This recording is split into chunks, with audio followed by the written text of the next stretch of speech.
Senhoras e senhoritas, a Rádio Nacional do Rio de Janeiro apresenta a década de 40.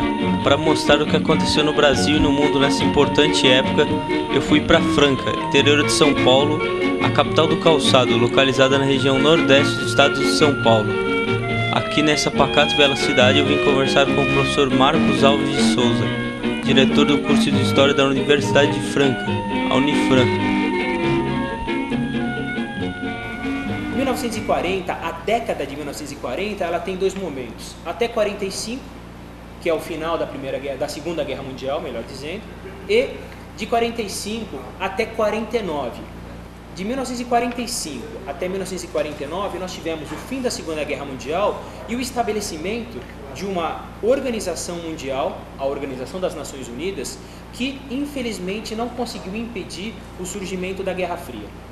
Guerra Fria que marcou o mundo de 49 até 1991, polarizou o mundo entre duas grandes potências, Estados Unidos e União Soviética. Em 1949, portanto ainda dentro dessa década de 1940, é fundamental porque foi o momento em que os soviéticos explodiram a sua bomba atômica, provando ao mundo a capacidade de também manipular os átomos, como os americanos tinham feito e provado com as explosões atômicas em Hiroshima e Nagasaki, marcando o final da Segunda Guerra Mundial. No Brasil nós tivemos nessa época, por exemplo, o Brasil estava vivendo o Estado Novo desde 1937, quando Getúlio Vargas deu um alto golpe e recrudesceu o regime, já que ele vinha governando desde 1930, quando do golpe de 1930. 45 também marca o início dos acordos para a criação da Organização das Nações Unidas e para o Tratado de São Francisco, que vai pensar no projeto de reconstrução do Japão.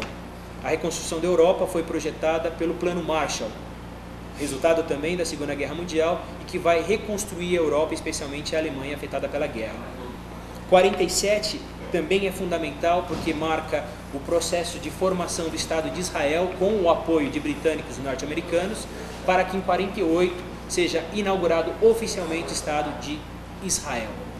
O Brasil vai ter importantes momentos nessa finalzinho da década de 40, com o Plano SALT, inaugurado por Dutra, pensando no desenvolvimento de setores importantes de nossa economia, de nossa infraestrutura, como saúde, alimentação, transporte, energia, e vai ver também a campanha política que vai colocar no poder novamente, como eu já disse, Getúlio Vargas. Como é que o desenvolvimento do rádio se relaciona, portanto, com esse cenário de conflitos mundiais? A partir de 39, mas especialmente a partir da década de 40, a tecnologia da rádio cresceu enormemente e a tecnologia foi cada vez se desenvolvendo mais. O primeiro e principal uso para essa nova tecnologia foi a guerra. Nós tivemos rádios implementados em navios de guerra, nós tivemos rádios implementados em tanques de guerra e servindo à comunicação de tropas. Logicamente, de uma maneira ainda rudimentar, o rádio foi se provando cada vez mais um veículo de difusão interessante, de tal maneira que, a partir do seu uso na guerra, mas também nas cidades, especialmente as cidades dos países envolvidos em guerra, passou-se a ter uma comunicação muito mais dinâmica e muito mais próxima do momento dos acontecimentos.